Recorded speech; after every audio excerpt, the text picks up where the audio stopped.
ಆಗುವಂತ ಸಾಧ್ಯತೆಗಳು ಇರ್ತವೆ. ಕೆಲವೊಬ್ಬರ ಮಿತ್ರರ ಭೇಟಿ ಆಗುವಂತ ಸಾಧ್ಯತೆ ಇರುತ್ತೆ.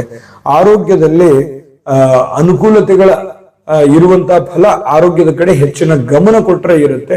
ಆದ್ರೆ ನೀವೇನಾದ್ರೂ ನೆಗ್ಲಿಜೆನ್ಸಿ ಮಾಡಿದ್ರೆ ಅನಾರೋಗ್ಯ ಸಮಸ್ಯೆ ತಪ್ಪಿದ್ದಲ್ಲ, ಸ್ವಲ್ಪ ಗಮನ ಹರಿಸಿ. ಇನ್ನು ಉದ್ಯೋಗದಲ್ಲಿ ಒಂದಿಷ್ಟು ಅನುಕೂಲಕರವಾದ ವಾತಾವರಣ ಸಿಗುತ್ತೆ.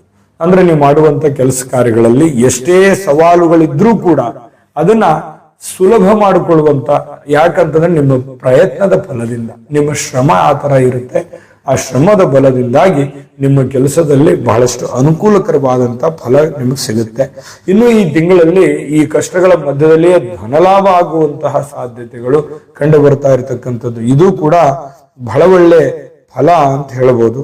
ಜೊತೆಗೆ ಮದುವೆ ಸಮಾರಂಭಗಳಿಗೆ ಭೇಟಿ ಆಗುವಂಥದ್ದು, ಸಭೆ ಸಮಾರಂಭಗಳು, ಮದುವೆ ಸಮಾರಂಭಗಳು ಇಂಥದ್ರಲ್ಲಿ ಭಾಗವಹಿಸುವಂತಹ ಸಾಧ್ಯತೆಗಳು ಕಂಡು ಬರ್ತಾ ಇರತಕ್ಕಂಥದ್ದು.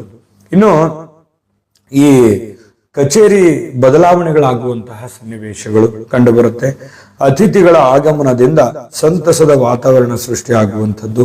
ಇನ್ನು ಈ ತಿಂಗಳ ಕೊನೆಯಲ್ಲಿ ಜೀವನದಲ್ಲಿ ಕೆಲವೊಂದು ಚಿಂತೆ ಅಥವಾ ಜೀವನದ ಮುನ್ಸೂಚನೆ, ಮುಂದೆ ಏನಾದ್ರೂ ಭವಿಷ್ಯತ್ತಿನಲ್ಲಿ ಬರಬೇಕಾಗಿರತಕ್ಕಂತ ಸಮಸ್ಯೆಗಳ ಬಗ್ಗೆ ಎಲ್ಲೋ ಒಂದು ಕಡೆ ನಿಮ್ಮ ಮನಸ್ಸಿನಲ್ಲಿ ಸ್ವಲ್ಪ ಅದ್ರ ಬಗ್ಗೆ ಒಂದು ಆತಂಕ ಇರುತ್ತೆ. ಆದ್ರೂ ಏನ್ ಚಿಂತೆ ಮಾಡಬೇಡಿ, ದೇವರ ಮೇಲೆ ಭರವಸೆ ಇಟ್ಟು ಧೈರ್ಯವಾಗಿ ಮುನ್ನುಗ್ಗಿ.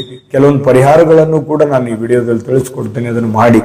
ಇನ್ನು ಯಾವುದೇ ರೀತಿಯ ವಾದ ವಿವಾದಗಳಲ್ಲಿ ಭಾಗಿಯಾಗ್ಲಿಕ್ಕೆ ಹೋಗ್ಬೇಡಿ. ಯಾಕೆ ಬೇಕಾಗಿದೆ, ನೀವು ಒಳ್ಳೇದು ಹೇಳಿದ್ರೆ ನಿಮಗೆ ಒಂದ್ ಮಾತು ಹೇಳ್ತಾರೆ, ಅಂತದ್ರಲ್ಲಿ ನೀವೇನಾದ್ರೂ ಸ್ವಲ್ಪ ಕೋಪದಿಂದನೋ ಅಥವಾ ಇನ್ನಿತರ ಸ್ವತಃ ಮಾಡಿ ಏನಾದ್ರೂ ಹೇಳಿದ್ರೆ ಕೆಲವೊಂದು ಸಮಸ್ಯೆಗಳು ಸಾಧ್ಯತೆಗಳು ಇರುತ್ತವೆ.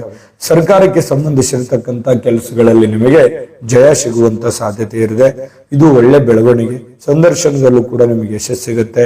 ಮಕ್ಕಳ ರಜಾ ದಿನದ ಸಂತೋಷವನ್ನ ನೀವು ಅನುಭವಿಸುವಂತಹ ಸಾಧ್ಯತೆಗಳು ಕಂಡು ಬರುವಂತದ್ದು.